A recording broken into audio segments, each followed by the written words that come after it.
Shalom saudaraku yang dikasihi Tuhan Yesus Kristus. Selamat pagi, salam sejahtera untuk kita semuanya. Selamat datang kembali di Renungan Rohani pagi hari ini. Semoga saudara yang terkasih dalam keadaan sehat selalu. Kiranya damai dan sukacita Roh Kudus melimpah di dalam hati dan pikiran saudara saat ini. Sebelum kita mulai renungan pagi ini, marilah kita bersama-sama berdoa. Tuhan Yesus, terima kasih sudah membangunkanku pagi hari ini. Terima kasih atas penyertaan dan perlindungan Tuhan. Semua karena karunia Tuhan aku dapat bangun dengan pagi hari ini. Aku menyerahkan seluruh aktivitasku hari ini ke dalam kuasa tangan Tuhan. Jauhkanku dari yang jahat, ya Tuhan. Tuhan Yesus, tolong lindungi dan berkati aktivitasku hari ini. Tolong berkati juga keluarga dan teman-temanku, Bapa Surgawi, oleh karya Roh Kudus. Tolonglah aku untuk menjauhi segala sesuatu yang melukai hati-Mu. Ampunilah segala dosa kami, ya Tuhan. Dalam nama Tuhan Yesus, aku sudah berdoa. Amin. Sahabat saudara rohani, pembacaan ayat emas Alkitab renungan kita hari ini terambil dari Markus 7 ayat 14 sampai dengan ayat 23. Lalu Yesus memanggil lagi orang banyak dan berkata kepada mereka, "Kamu semua, dengarlah kepadaku dan camkanlah. Apapun dari luar, yang masuk ke dalam seseorang, tidak dapat menajiskannya, tetapi apa yang keluar dari seseorang, itulah yang menajiskannya. Barang siapa bertelinga untuk mendengar, hendaklah ia mendengar." Sesudah ia masuk ke sebuah rumah untuk menyingkir dari orang banyak, murid-muridnya bertanya kepadanya tentang arti perumpamaan itu. Maka jawabnya, "Apakah kamu juga tidak dapat memahaminya? Tidak tahukah kamu bahwa segala sesuatu dari luar yang masuk ke dalam seseorang tidak dapat menajiskannya, karena bukan masuk ke dalam hati tetapi ke dalam perutnya, lalu dibuang di jamban. Dengan demikian ia menyatakan semua makanan halal." Katanya lagi, "Apa yang keluar dari seseorang, itulah yang menajiskannya. Sebab dari dalam, dari hati orang, timbul segala pikiran jahat, percabulan, pencurian, pembunuhan, perzinahan, keserakahan, kejahatan, kelicikan, hawa nafsu, iri hati, hujat, kesombongan, kebebalan. Semua hal-hal jahat ini timbul dari dalam dan menajiskan orang." Markus 7 ayat 14 sampai dengan ayat 23. Inti dari ayat emas renungan kita adalah, "Jadikanlah hatiku tahir, ya Allah." Mari kita mulai renungan pagi kita. Judul renungan kita hari ini adalah, sumbernya ditulis oleh Tim Gustafson. Pada tahun 1854, ribuan orang di London mati karena sesuatu. Mungkin karena kondisi udara yang buruk, pikir orang-orang, ketika udara panas yang tidak lazim memanggang air sungai Thames yang tercemar. Bau yang menguar di udara begitu menyengat, sampai-sampai peristiwa itu dikenal sebagai The Great Sting, bau hebat. Namun, permasalahan utamanya bukanlah pada udara. Sebuah riset yang diadakan Dr. John Snow menunjukkan air yang terkontaminasi sebagai penyebab munculnya epidemi kolera. Manusia sebenarnya sudah lama menyadari adanya krisis lain, yang mengeluarkan bau busuk sampai ke surga. Kita hidup di dunia yang sudah rusak dan kita cenderung salah dalam mengidentifikasi sumber masalahnya. Sehingga yang kita obati hanya gejalanya. Program sosial dan kebijakan yang tepat memang baik, tetapi tidak mampu menghentikan akar permasalahan dari penyakit terbesar manusia, yakni hati yang penuh dosa. Ketika Yesus berkata, "Apapun dari luar yang masuk ke dalam seseorang tidak dapat menajiskannya," Dia tidak mengacu pada penyakit fisik, dapat kita lihat di dalam kitab Markus 7 ayat 15, melainkan sedang mendiagnosis kondisi rohani setiap manusia. Apa yang keluar dari seseorang, itulah yang menajiskannya, ujar Yesus, yang lalu menyebutkan serangkaian kekejian yang mengintai dalam diri kita. Tertulis di dalam ayat 21 dan ayat 22. Sesungguhnya, dalam kesalahan aku diperanakan, tulis Daud, dapat kita lihat di dalam kitab Mazmur 51 ayat 7, itu juga menjadi ratapan kita semua. Sejak awal kita telah rusak oleh dosa, itulah sebabnya Daud berdoa, "Jadikanlah hatiku tahir, ya Allah," dapat kita lihat di dalam kitab Mazmur 7 ayat 12. Setiap hari, kita memerlukan hati yang diperbarui, yang dijadikan Yesus melalui Roh-Nya.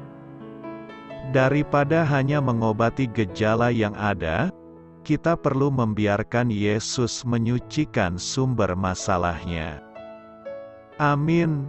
Marilah kita renungkan di dalam hati kita. Bagaimana selama ini Anda mungkin hanya mengobati gejalanya, daripada membiarkan Yesus membersihkan sumber masalahnya? Bagaimana Anda dapat membagikan kabar baik tentang apa yang telah Yesus perbuat bagi Anda? Hal ini patut kamu ketahui. Dalam Markus 7 ayat 13 sampai dengan ayat 17, kita bertemu dengan 3 kelompok orang. Di ayat 13, Yesus memberikan nasihat yang ditujukan kepada segolongan kecil manusia para pengajar Taurat. Kristus melihat dengan jelas bagaimana mereka telah menciptakan suatu celah yang luar biasa besar untuk menyimpangkan maksud yang sebenarnya dari hukum Allah. Dan Dia berkata, "Firman Allah kamu nyatakan tidak berlaku demi adat istiadat yang kamu ikuti itu." Setelah menegaskan maksudnya kepada mereka, Yesus berbalik kepada orang banyak dan berkata dalam pendengaran para pengajar Taurat tadi, "Apa yang keluar dari seseorang, itulah yang menajiskannya," tertulis di dalam kitab Markus 7 ayat 15. Mulai dari ayat 17, murid-murid Kristus menghampirinya secara pribadi dan menanyakan arti pengajarannya. Dia mengulang inti pengajarannya, yaitu bahwa bukan apa yang masuk ke dalam perut seseorang yang menajiskannya. Markus kemudian menyisipkan catatan.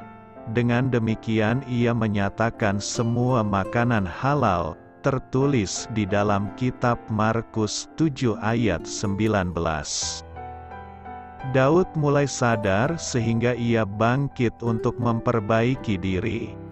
Kebangkitan iman kita dimulai dengan kesadaran akan dosa-dosa kita, pengakuan yang tulus, dan meneliti diri.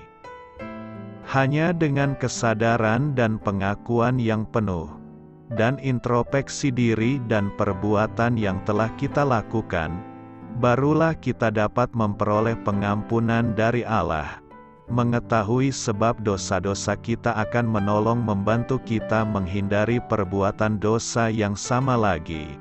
Begitu dosa-dosa kita diampuni, kita tidak boleh lagi menjadi hamba dosa. Karena kita adalah ciptaan baru di dalam Tuhan. Manusia yang lama telah berlalu, dan manusia baru telah tiba. Daud mengetahui pentingnya pertobatan di dalam kehidupan orang berdosa. Tetapi ia juga mengetahui bahwa sebab dosa harus diteliti. Daud menyadari bahwa ia telah berdosa, bukan karena ia tidak bersedia mengikuti perintah Allah, tetapi karena ia mempunyai keinginan daging yang tidak ia kendalikan.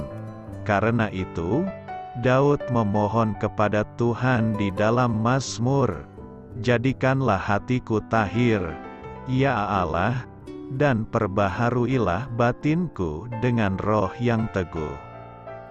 Sebagai orang Kristen, kita masih seringkali jatuh dalam dosa, tetapi yang terpenting bagi kita adalah untuk mengikuti teladan Daud. Kita harus memohon kepada Allah untuk menjadikan hati yang tahir, dan memperbarui roh yang teguh di dalam diri kita. Sebagai orang Kristen, kita tidak menyerah kepada dosa, tetapi mengalahkannya. Hanya dengan hati yang berseru-seru seperti hati Daud, hati yang sudah lelah dengan kehidupan dosa, barulah kita dapat berhasil dalam peperangan dengan manusia lama, untuk melanjutkan pembaruan yang terang dan lebih baik bersama Tuhan kita Yesus Kristus. Karena itu, teruslah bermohon pentahiran hati kepada Tuhan agar kita suci di hadapan Allah. Amin.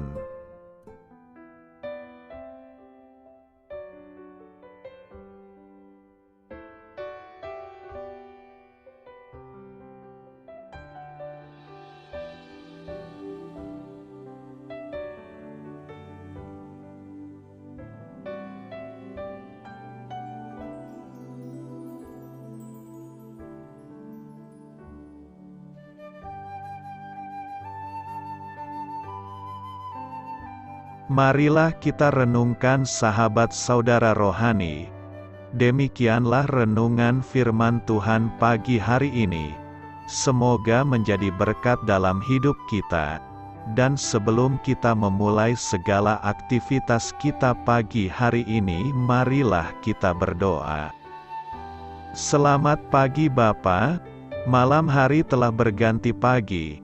Kehidupan baru telah Engkau berikan kembali bagi kami. Bapa Surgawi, tolonglah aku menyadari kebutuhan orang lain, supaya aku dapat membagikan apa yang telah Engkau berikan kepadaku.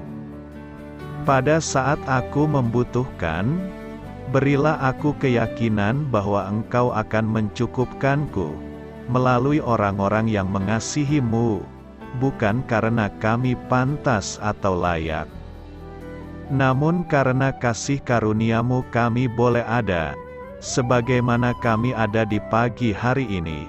Terima kasih Tuhan, atas kesempatan baru yang telah Tuhan berikan kepada kami, untuk bisa memperbaiki diri agar kami bisa lebih layak di hadapan-Mu. Hari ini kami serahkan semua perkara dan kesulitan yang akan kami lalui ke dalam tangan-Mu.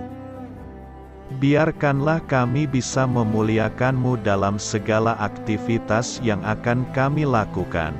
Amin.